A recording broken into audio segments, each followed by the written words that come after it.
Turn up your volume. Because you're about to listen to The Sick Podcast. Rays Rewind with Bell, Bushman, and Drew. Jansen. That is into center field. Here comes Kiermaier. Phillips has tied the game. Arose Arena coming around. Throw home. Now he stumbles. But the ball gets away. Tampa Bay wins it. Brett Phillips, Game 4 hero. The sickest Tampa Bay Rays podcast. It's gonna be sick. And welcome in, everybody, to another episode of the Rays Rewind podcast, the sickest Tampa Bay Rays podcast on the Sick Podcast Network. We are live once again on our YouTube channel and on my X page at the L Bushman. But thanks for joining in. We are coming in live after the Rays do a nice little sweep of the Seattle Mariners, winning the game today 4-1. Yandy Diaz having 4 hits, Chandler Simpson having 4 hits. Ian Seymour doing a great job on the bump today. It's all clicking together. The Rays won 6 straight, gaining a couple games on the Yanks and also the Red Sox too. So that's looking well in these standings as well. We have a great guest for you guys tonight. We'll bring him in right now. You know him as Running from the Ops. He'll bring you every StatCast stat from when it happens live on a Rays game. Please welcome back to the show, Running from the Ops, Ethan Penn. What's up, man? Welcome back to the show, my brother. How are you? I'm doing good.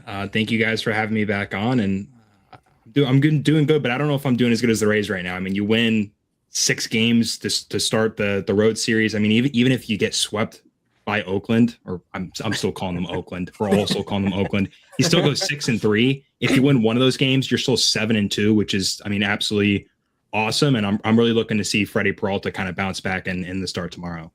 That was my kind of first question to you, Ethan, was, after this sweep of Seattle, which I think to me was a kind of a crucial series for them because the Red Sox have been red hot. They lost 2 in a row after today. The Yankees have lost today, so we gain a game on them too as well. With this series sweeping them, going into the game against the Sacramento, Las Vegas Athletics, or wherever you want to call them now, how to you, how big was this series being, especially as a sweep? How big was the series for you? For the Rays to go into Seattle and sweep the Mariners?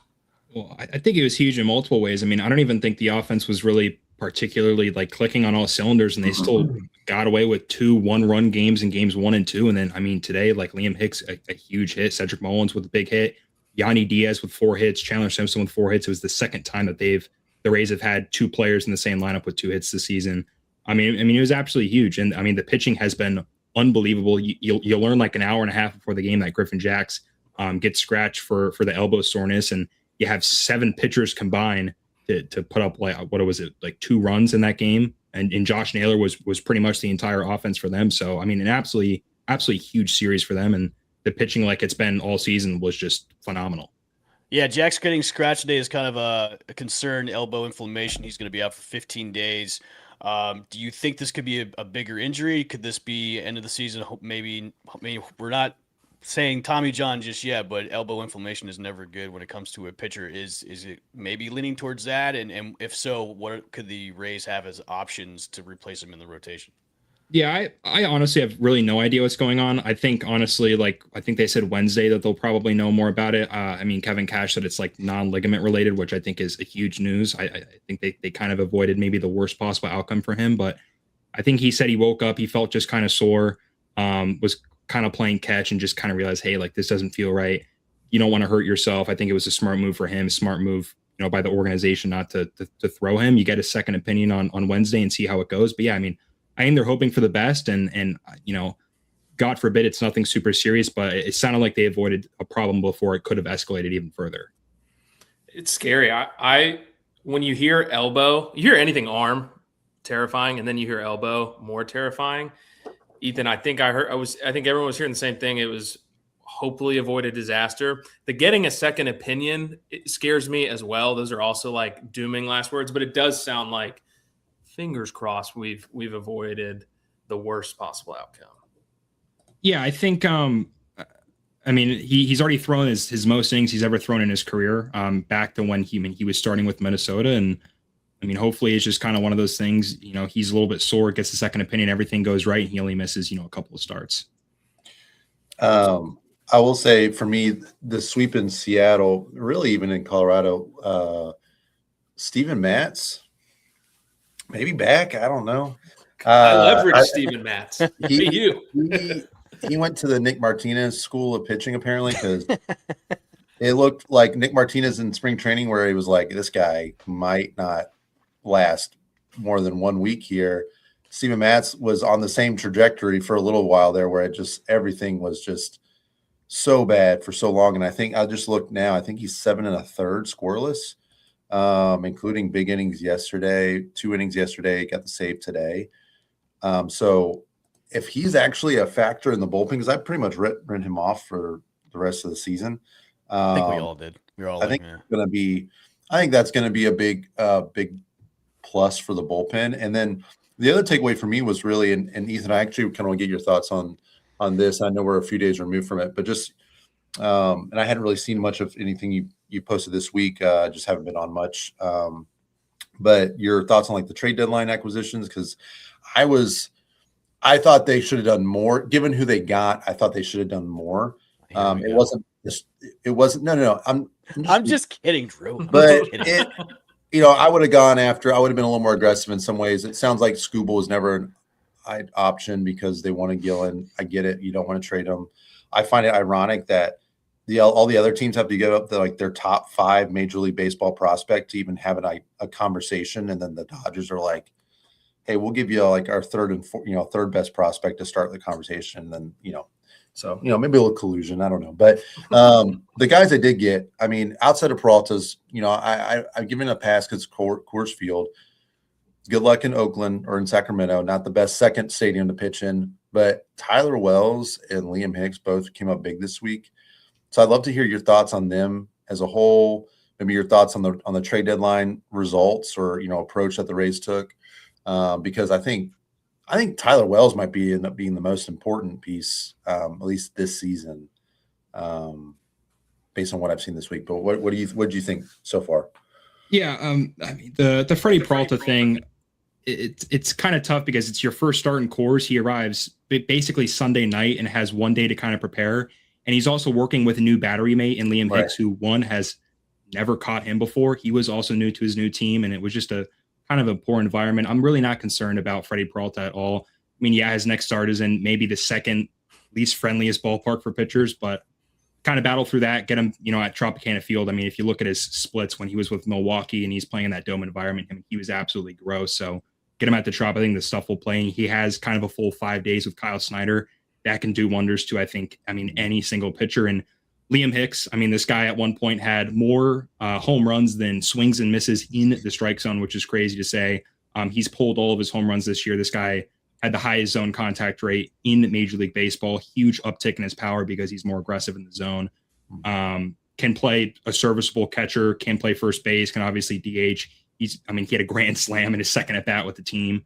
Had some pretty big ABs in the Seattle series, including the game today with a 2-run opposite field double. And Tyler Wells, nasty mix, 5-pitch mix, has a really nice lifty cutter that, we saw it plenty of times. And even in Colorado, he got the sword on a left-handed batter and then came in the next inning and had 3 consecutive strikeouts, 2 on elevated fastballs, and the third one on a really nasty changeup.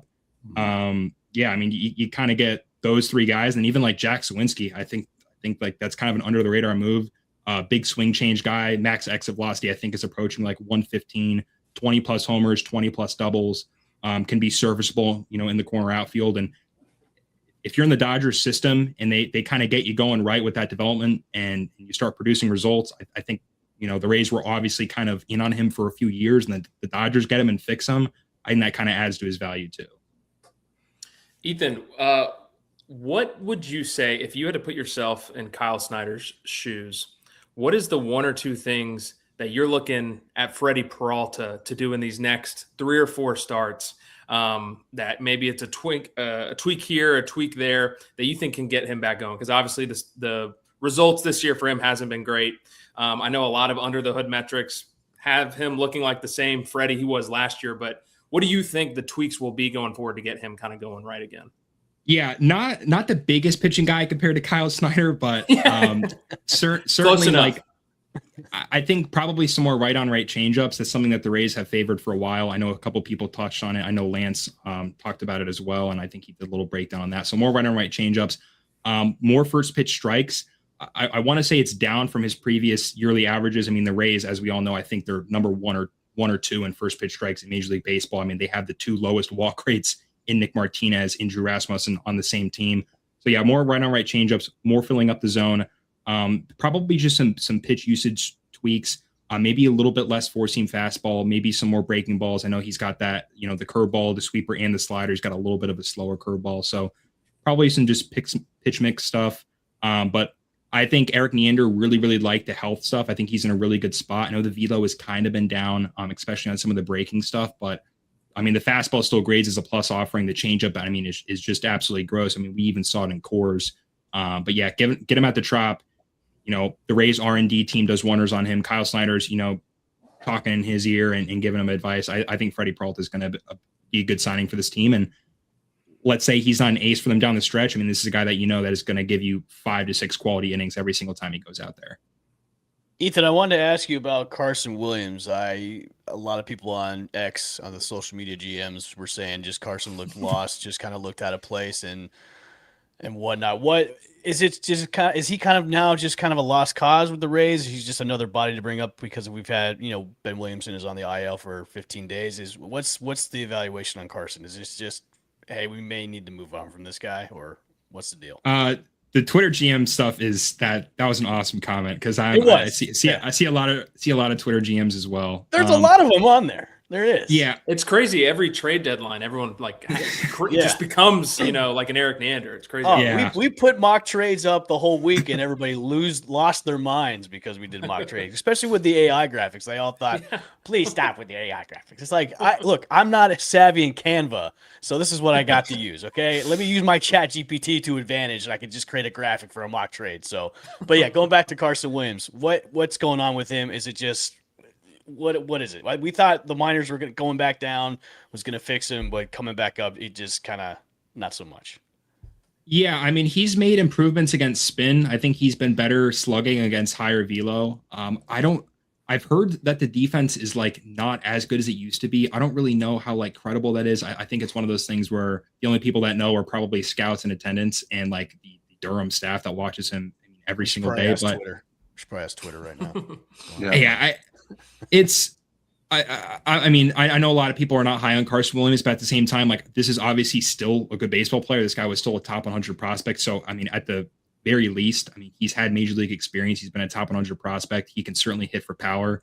It's just tough because he has gotten some run, but it's been for max kind of 15-ish games. I know we saw it, last year kind of in Steinbrenner for maybe it was 30 or 35 games, but he hasn't had a huge runway, but also at the same time, he hasn't really proven himself to have a long runway. I mean, I think he could be serviceable defensively at second base. You put him in against lefties. I think he's still been pretty good against lefties in AAA and pretty much his whole career.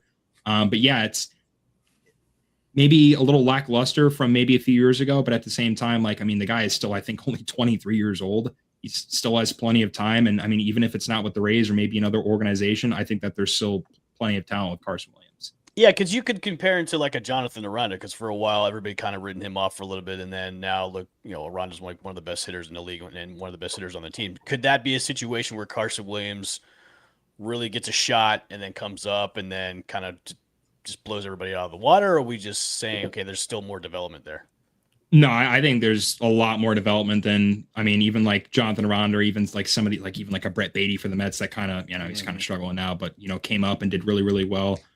There's just a lot more holes with a guy like Carson. There's a lot of swing and miss. There's a lot of in-zone whiff against spin. It's kind of concerning. He does a lot of his damage against four-seam fastballs and sinkers. But like I said, I mean, he's still young. He's a really good athlete. I mean, he was at one point regarded the best defender in minor league baseball, I think in 2024, 2023. So, I mean, the glove is still obviously has to be good. He's been good against lefties. And I don't know. Like I said, I don't know where the Rays stand on him. I don't really know if anyone knows where anyone stands on Carson Williams or maybe the Rays organization. But in my opinion, I still think he's a talented baseball player, regardless of what people on the internet say, what the Twitter GM say. Don't knock the Twitter GMs, or they'll stop following you. Don't do that. Yeah, don't do that. They'll come after you. I trust the Rays. I mean, I think their player development is very, very good. It's almost second to none, especially with some guys that we've seen just progress within the org, especially the prospects this year. They have, I mean, without a doubt, probably the top farm or the second best farm. But like I said, if Carson Williams isn't able to do it with the Rays, I think at one point he probably does it with another team, and he's still young and has plenty of time to develop still. See that, Twitter GMs? You heard it here first. So you know nothing. So get over yourself. Well, I legitimately think that the Rays are going to keep Taylor Walls at shortstop as long as they possibly can until somebody pushes the envelope from the minors. I mean, I know that he's got a club option for next year. I think I looked it up. It's like $3 million. I mean, like they're going to pick that up. That's pennies. That's pennies. Yeah, they no brainer pick that up. Yeah. I mean, they'll pick that up. I mean, even if there isn't a season, I mean, who knows how much we play next year, but like he's a free agent in 28. I can't imagine that they're not going to try and sign him. They just love him so much. And I make jokes all the time. Like when people are talking about trading for Bobby Witt, I'm like, well, where is he going to play? Because Taylor's at short. I mean, I don't know where you put Bobby, but don't knock my. I mean, I really do think that's the other thing with Carson is I was kind of surprised they didn't. And again, it takes another team to want him. I'm really surprised that they didn't try to trade him in some sort of package at the deadline just to give the guy kind of a fresh start. Because I truly think that he's blocked by Taylor. I know that sounds like he's blocked by Taylor, and now there's other that was the one leaguers, piece in the Skubal trade, Drew. That was it. It was Carson Williams. Yeah, that was the one that they were like, if you just give us Carson, they got their own shortstop for the next 10 years or however long he signed for. So one thing I wanted to ask you is, are we seeing with Victor Mesa Jr. potentially a long-term right fielder? Like starting right fielder. I really like him a lot. I know his average is a little lower than you'd probably like to see, but he's showing the power, like feels like he's just getting better with time. And the fielding and the arm. I mean, the arm is second to none out there. So I get the sense that like we may have stumbled into a right fielder here for the next handful of years, potentially, given his youth. That, the Simpson Gillen Mesa Jr. combo, maybe long term. What do you think about his like long term viability for being a starter on this team? Like, do you think he's got some runway there? No, I agree. I think that there's certainly a world where he sticks with the organization long term. I mean, this is a guy that I don't think really a lot of people know. He was a top 3 prospect in the Marlins organization a few years ago. The arm strength is absolutely ridiculous, and not even just the strength, the accuracy of his throws. I think he's maybe had like one errant throw all season, but he's gunned out a ton of guys, especially at second base. It's a guy that can hit for obviously a lot of pop with plus bat speed. There's not too much whiff. There's not too much swing and miss. He's very balanced in the box. I know that even in the offseason when they kind of acquired him, I think they were kind of surprised with how well he's able to adjust in the limited major league at bats that he's had. But yeah, I mean, potential like 4.5 tool, kind of 5 tool player if you kind of maybe discount like the average stuff. But I mean, freak athlete, also great clubhouse guy. Him and Junior Caminero have such a strong relationship. I think he is a guy that fits great in this clubhouse, and I think there's certainly guys that benefit from just being in his presence because he's able to get a lot out of guys, and he's kind of like Junior's second-hand man cheerleader at the same time. Dude, I put him at the leadoff spot. He was great at the leadoff spot. 2 triples the other day. Dude. 2 triples. I think for Victor Mesa, we can sub out bat to ball and hit tool and the 5 tool player, and we'll sub in vibes. So he is. We'll go ahead and just stamp the 5 tool player, because you're right, Ethan. Like, he brings a noticeable, just like fun vibe. And then hearing his story, I think it was maybe the Toronto series, Ryan Bass did like background into his story, and you just want to root for him. He's obviously been killing it, and he's bringing the vibe. So he's been awesome, and I would love to see him take that spot, and we could, have him for the next couple of years. Oh yeah, without a doubt. Ethan, I want to ask you some. Oh, go ahead, Sean. No, you go ahead. I was going to ask you about some news in the minors the other day that Brody Hopkins was going to be put on the development list. Kind of give us some insight about what's that all about. I know we kind of talked pre-show a little bit about that, but kind of go into why Brody Hopkins was moved to that list. Yeah, I mean, first and foremost, Brody Hopkins has like arguably the best stuff in baseball. It's not even just like the minor league level. It's all of baseball. This guy has a curveball that is compared to Johan Duran's, which is like one of the nastiest pitches in baseball. All of his pitches great as plus, but this is also a guy that comes with control issues. He has, I believe, still more walks than innings on the season. He can go in a low stress environment. He can work on some stuff. And I know that there were people saying, oh, he's going to get traded and all these like, the mock stuff. But at the same time, if the Rays really do like him, and I mean, the stuff is certainly there. There are probably organizations that really, really wanted Brody Hopkins. If he gets a full offseason with Kyle Snyder at the major league level and he really develops in spring and he kind of turns things around, gets used to, kind of the new baseball and some of the new mechanics and the arsenal changes that they made, I mean, he could be a scary arm.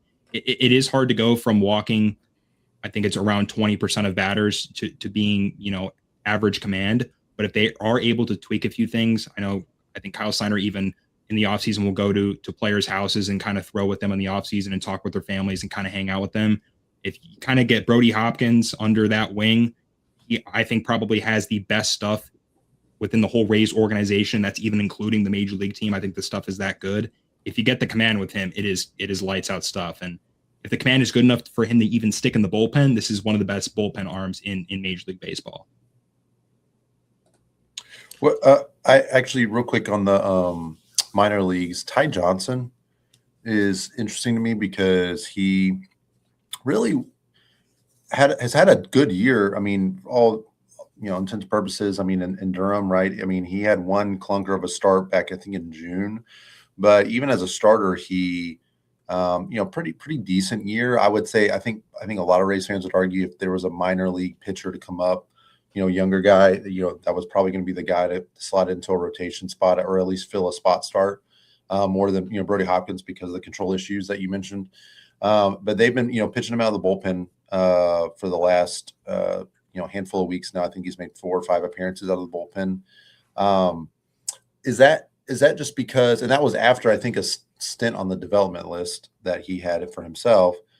So is that just, you think maybe like, are they trying to gear him up potentially to be an asset in the bullpen for a stretch run here with the major league team, knowing that, they don't really have plans for him as a starter at this point, for at least the rest of this year? Or what do you make of that, him kind of being transitioned to the bullpen after being relatively successful as a starter in AAA?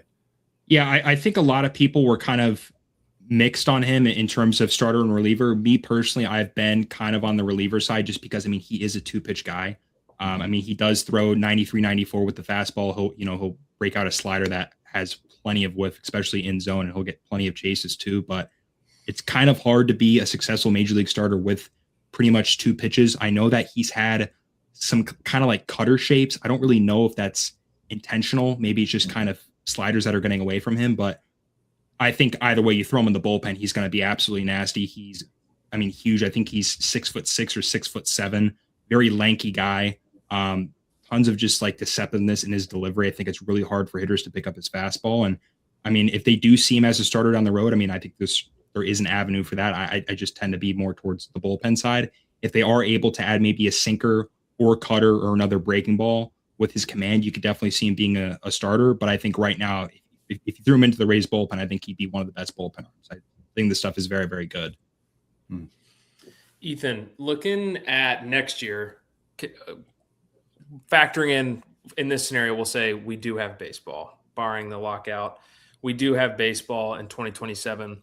Who are 2 prospects that you think will make the most impact on next year's Rays team? And maybe do one who you think will make the most impact, and then maybe a deep cut that maybe no one's talking about, maybe outside a top 30 guy, or a prospect that has caught your eye in our system that you think could bring real impact to next year's roster. Yeah, the main thing is I really hope Jacob Melton can stay healthy at some point. I think the upside is certainly there. He's a plus defender in the outfield, and he shows, plenty of power. He's hit balls north of 113, 114 miles an hour in his career. I saw him in a FCL game hit a ball 111 miles an hour, I think, on the first pitch he saw. He's certainly a guy that maybe could impact this year. It's probably going to be towards next year. Obviously, Theo Gillen. This guy at one point had as many homers as strikeouts through like 15 games. I think it was like 7 homers, 7 strikeouts, and 14 walks. He was on a pitching program with the pitchers to kind of improve the arm strength. I think the defense is good in the corners, and it can be good in center field. I know he's relatively young. The Rays don't really rush their guys, but I think he could certainly impact the major league team next year. I think if you throw him, probably, I don't know if maybe AAA this year, probably just full AA. He goes to AAA, and he just kind of like, he's beating on the door like, hey, like I deserve a spot. I think he could certainly be a guy, and Caden Bodine too.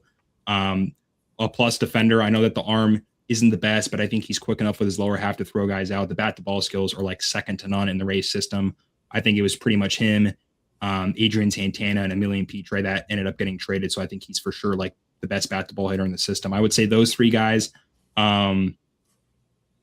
An arm, it kind of tough. I think the rotation's like pretty stacked, especially like you get Ryan Pepio back next year. I think that's like kind of a a that rotation gets really dangerous. Friend of the program. Oh yeah, for sure. Yeah, yeah. You get. I mean, definitely those three guys. I think are probably the most for sure guys. There's some underrated guys in the system that I really like, but I think that they're still a few years away. Bodine is for me when I was reading all the post-mortem stuff about the Skubal trade details and everything, kind of when you found out when maybe the offers were. I did read. I think it was Jeff Passan said that the Tigers. Oh, obviously Theo Gillen was untouchable, but the Tigers. One of the issues was that the Rays package, they didn't have the players close enough to the majors like they wanted.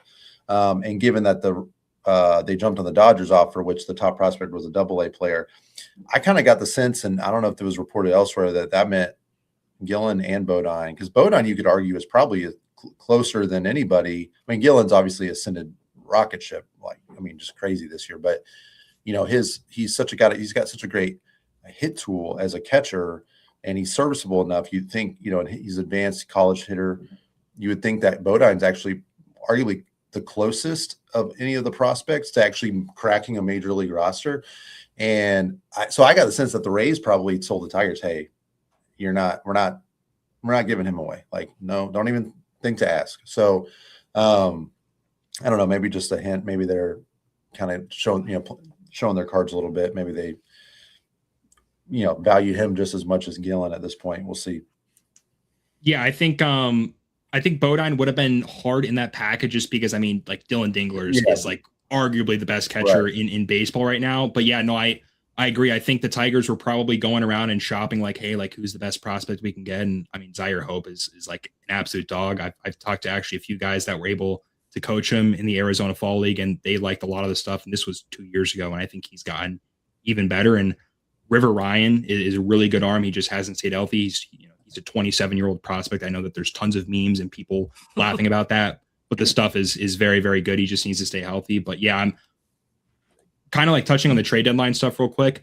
I think the Rays had a really good deadline, and I don't really think they gave up anybody.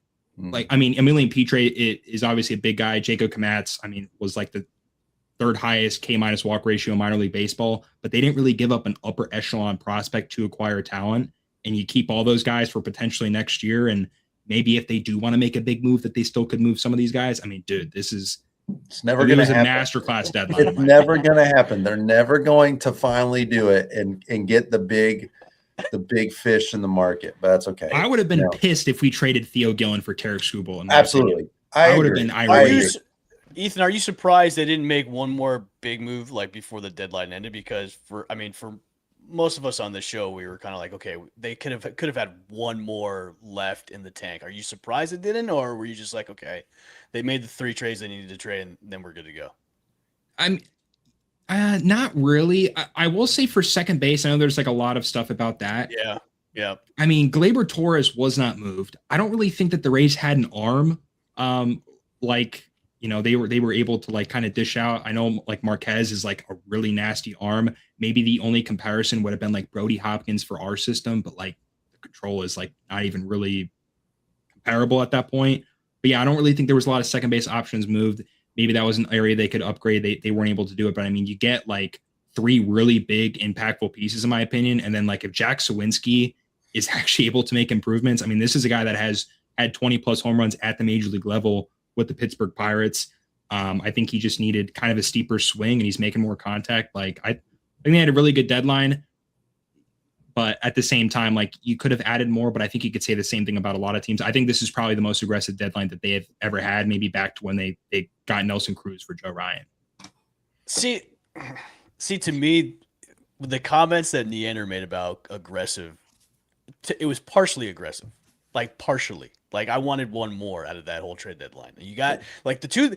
Peralta's great. Hicks has been great in the lineup so far. I mean, especially when you have now a catcher for the next 4 years underneath team control, and then Tyler Wells has been great too. But I think aggressive, like you could have done one more, Either like one more, either starter or yeah, like one more. Then to me that would have been like aggressive. Well, what you were talking about for like the past 2 months of being like, hey, we're gonna be super aggressive. Like, give me one more, dude. I feel like how Neander and the Rays operated was aggressive, but I do agree there was so much buildup of we're gonna be so aggressive that I was like, while it was more aggressive than the norm previous, it was more. We were we were egged on to think, okay, maybe I was ready to order we'll get a deadline. I was ordering my custom Arise jersey. I was ready to click. I had it all, scoped out. I was ready to click and have that thing shipped. See, I'd be interested in seeing if what package they did put together for Scooble. Like whenever that comes out, I'd be interested in seeing what they put together, which the Tigers said no to. I want to see that. Like that package. Yeah, I know. I think it was 4 players that were involved, and I want to say like even for Arias. I guarantee you they were like asking for a pretty big return. And like I said, like the player that they were able to get for Luis Arias, like guy is an absolute demon. I know he's in high A, but the stuff is like really good. I mean, you like to add maybe like one more piece, but at the same time, like, I mean, Freddie Peralta, Liam Hicks, Tyler Wells plus Sawinski. Like, I think that's honestly like you can't, in my opinion, you really can't upgrade every piece of your team. And I think that they were able to add some pretty impactful players. And Richie had a great weekend. Yeah, Richie's been doing good. Yeah, maybe if Richie, I mean, he is all of his at bats last night were incredible at bats. I mean, and he looked good again today. So I mean, maybe, and I like Richie, so maybe it'll just be the best of both worlds, and he picks it up, and it's like, all right, we didn't even need a rise. We got Richie Palacios, but. Just one more. One more. That was I just needed one. But last trade deadline thought. I've thought this for a couple years now. You know how in the NFL when they have the draft, they have videos in the war room, in the draft room, and you see all the videos. Obviously, they blur stuff out because you can't, but you get to be in it a little bit. Why don't they do that for the Major League Baseball trade deadline? Because the trade deadline, I would argue, baseball's got maybe the best trade deadline. And if you just put, you put a camera in the Tigers war room, that would be fascinating. You put a camera and a crew in the Rays war room. It'd be think about having a camera in the Angels and Rays war room when that whole supposed Ohtani trade could have like been circulated going back and forth with that. Thank God we didn't do that. Obviously. You got to auction. What you do is you auction off. Somebody gets to spend 24 hours with Eric Neander or in the front office. You get to be in the room. You have to sign like an NDA, but you auction off like 24 hours with the team. Trade deadline, man. I would be unreal. I would pay if I had it. I'd pay so much money to do that. That would be awesome. I'm the manager for my fantasy football team. I think this is what you should do. Can you imagine? Yeah. Like this guy. You're like giving him tips. Yeah. Look, listen, it worked out for me in fantasy baseball. I think it might work out for you right now. So. Yeah, but I just feel like that's a missed opportunity. Like you put one of those Netflix crews that does like the in-season stuff, I feel like that'd be a hit. So if Robert Manfred's listening, I guess you're welcome. But I think I will say one thing to that I thought was really cool was during like the draft. I don't know if you saw the article that ESPN put out. They did they were in the White Sox draft room and they were talking about the difference between Chalowski and Emerson, and they got like, it was I don't know if you guys have read it, really, really cool. Like they compared the two, they heard all the conversations. We want to see that stuff. And the way like Major League Baseball is kind of leaning towards the way the NFL does with, having the draft kind of be almost like a spectacle now. That's what we want to see. We want to see that. Like Major League Baseball needs to catch up to what the NFL is doing about making the draft a spectacle, being in the war rooms when the draft is happening, about that kind of stuff. Like, if the lockout happens next season, you're going to see, viewership and drop off because depending on how long it is, if you want to bring viewers back, that's the kind of inside stuff that we want to see is, okay, we want to see what happens in the draft rooms. We want to see during trade deadline. We want to see, look,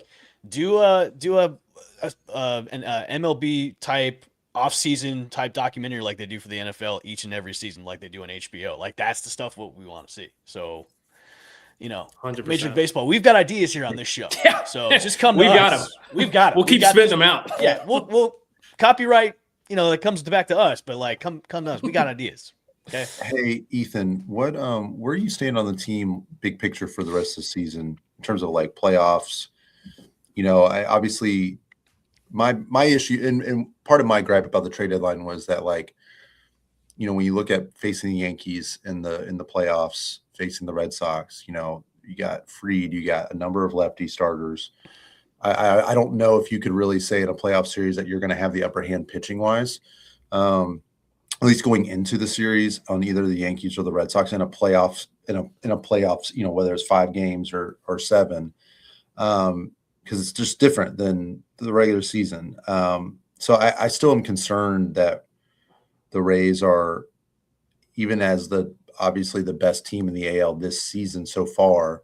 We'll see where it finishes up. I'm still concerned about their ability to actually get through and make a deep run.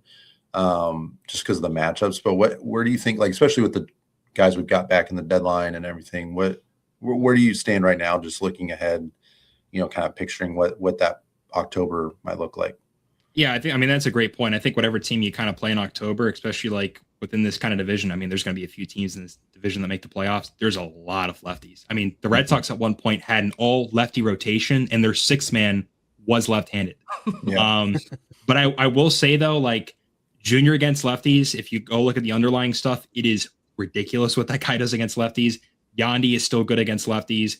Ryan Vilade has been unreal against left-handed pitching this year. You can kind of slot him in against anyone. I think JDL, once he's kind of getting his feet back wet and getting used to playing, against lefties every day, I think that's certainly a guy as well. And Chandler Simpson, I still think can handle lefties and get on base. I think this team come playoff time, the pitching is going to be really damn good. I don't really think there's any doubt about that. Maybe there's questions about some of the slug. When you get into the postseason, you're going to need the trio to do really well. You're going to need, Liam Hicks to obviously step up and make contact, which I don't really think that any of those guys are going to have a problem. And then I think it's just those, kind of bottom 4 to 5 guys in the lineup that are hey, contribute, be scrappy, get on base, kind of provide for the aircraft carriers and just get them rolling through a playoff series. But I think when your pitching is really good, if you have good situational hitting and the top 3 are able to have, a couple of big homer, series and maybe some homers from the bottom half, I think that really prevails because as we know, definitely the last, I would say, honestly, since baseball started in October, you need to hit the long ball. And those guys are definitely going to have to do that. That really leads me to our last part of the show. We're going to do buy or sell. So I'll ask you guys each a question and we're going to buy or sell that. Who would you rather face in the playoffs? The Red Sox or the Yankees? As of right now, the Red Sox or the Yankees? I'll go to our guest first, Ethan. What do you guys? Buy or sell? Red right Sox now, or Yankees? Right now, 100% the Yankees. Okay. Right now, 100% the Yankees. What about if they're fully healthy? Because they'll be a little healthier by then, you assume. We've got a comment from Lewis Murphy, and Ethan, you know who Lewis Murphy is. He said the Yankees. He just DM'd me on X. He said he'd rather face the Yankees right now. Lewis Murphy. You talking about Florida Gator receiver Lewis Murphy from the championship teams? No, I'm talking about Lewis Murphy from NB Sports News. He covers the Tampa Bay Rays. He's the Spanish commentator. Yeah. He says hi, buddy. For me, it's the Yankees. I just think the Red Sox are way more, I think, dynamic. Just they have a lot more speed. It remains to be seen what kind of impact Lombard Jr. is going to have outside of his first few games. Everybody's really excited about him in New York. They think he's the next big thing. I'm a sicko that I like to listen to opposing team coverage of things especially when things are going poorly. And I just find a lot of enjoyment out of that. And but they have high hopes for Lombard, but I just think there's so much more station to station with New York, and the Rays have always been able to, I think, overcome their power with just better athleticism at a lot of different positions. And I think some of the guys in the Yankees lineup, Jazz Chisholm being one, and others, I think are vastly overrated. And I think the Red Sox just play a brand of baseball that I think is tougher. I think they're pitching, at least right now, it's hard not to think about it right now, but they get Crochet back too. It's hard not to with their lefties. I think they're a tougher matchup in the playoffs come October. Yeah, I'm gonna shock you guys. I'm also gonna go. I'd rather play the Yankees. That's it. I mean, dude, we haven't played the Red Sox well, like in the playoffs either. Like at least we have some like success against New York with, you know, game 162 and beating them to, you know, eventually move on and, you know, have the World Series run and stuff like that. Like at least you have success, but like going in and playing Boston and then you get Roman Anthony back and Wilson Contreras has been like a top 5 hitter in baseball. But at the same time, like with the Yankees, I think Max Fried and Carlos Rodon just came back. If Aaron Judge comes back, and you plug in Luis Garcia, who they just got, who is like, I think was leading the National League in slugging percentage at the time, or was top 3. And you have some of the guys step up. I think George Lombard is an exceptional player. He's really good defensively. It's tough between the two, but like right now, I think it's got to be the Yankees. The Red Sox have been like the best team in baseball for the last month and a half. Good segue into my next question. Have the Red Sox peaked too early? Buy or sell? Don't all answer at once. I don't. Go ahead. I want to say. Yes. Like obviously, because like they're on one of the best runs I think in their franchise history. I think they tied like the best run that they've ever had. I think that if you kind of slump going into the postseason and you kind of catch fire around like the last like couple games, I think that's when teams get really hot. I think the postseason's like super random. But yeah, I mean, like obviously they're on a really high right now, and with really, really high comes really, really lows. I mean, we saw that a few months ago with even the Rays. I just really want to have a playoff without them. They're just, the fans are so annoying when it comes to playoff baseball. So that's my passionate people. I know they're passionate, but come on, there's just. But yeah, no. Come on. Yeah, Sean, buy or sell? I would say sell. I mean, they're not going to match what they're doing. Obviously, they're not going to keep that up, so they're not going to be at this high of a peak, if you will. I've always thought, I mean, their pitching was always good, even when they weren't playing well. Like that's the thing, is it was just the lineup. Now everybody in the lineup has gotten hot, so that's obviously been a huge driver. I think Wilyer Abreu is super underrated. Wilson Contreras is, I would have to say he's underrated as well. I don't think people expected him to have this big of an impact. I mean, Ceddanne Rafael is probably my favorite player outside of the Rays. I mean, I've been wanting the Rays to trade for him for a few years now. When there was rumors about Yandy for Ceddanne, I was like, that would be awesome, because I think Rafael is incredible. So I think they peaked, but they're not going to match this, but I don't think they peaked too early. I think they're objectively, I think you'd say they're a better team than the Yankees. I know that the Yankees aren't healthy right now, but neither are the Red Sox. And I think their Red Sox are a better team right now. So I agree. Yeah. I'm gonna buy it. I'm gonna say they have peaked. I still think they're gonna be a good team going into October, but Ethan, like you said, they're on the highest of highs, which would mean at some point they're gonna come back down to earth. And they have to. Which honestly, at this rate, though, I wouldn't be surprised. I mean, Ceddanne Rafaela is like Barry Bonds the past like couple weeks here, and it feels like everyone in that lineup has been Barry Bonds, but they're got to come back to earth. And I could see a scenario where the snowball effect starts to happen and things start to spiral. The fan base is like going from like the worst of the worst, the highest of the highs, to back to like Frank the Tank-esque kind of fandom. And I could see that just kind of collapsing going into October. But I also agree with Ethan. It takes a couple games that last week going into October where teams can get hot. And there's also so much randomness that goes into the playoffs, but I'm going to say they have peaked a little too high right now. I think their young pitching, I think the biggest thing that could hurt them is their young pitching starts wearing down a little bit towards the end here with Tolley and Bennett. I think they're already approaching career highs. So I think that's one thing to watch out for. But then if they just sub in Crochet, potentially it's like, okay, well, maybe it doesn't matter. Tolley had 14 Ks against the A's the other day, so watch out. Yeah, maybe he's not going to wear down. I don't know, but he just can't pitch to Junior because Junior's going to take him deep. So, all right, last question. This will be a controversial one. Buy or sell? Did the Rays do enough at the trade deadline? Oh gosh. I can go ahead. I will I would say yes. I'm going to say they did enough. I'll buy that they did enough. At the deadline, I think there could have been maybe a second baseman, but we'll never know who truly was available, right? It takes two to tango. Who could they have gone out and gotten?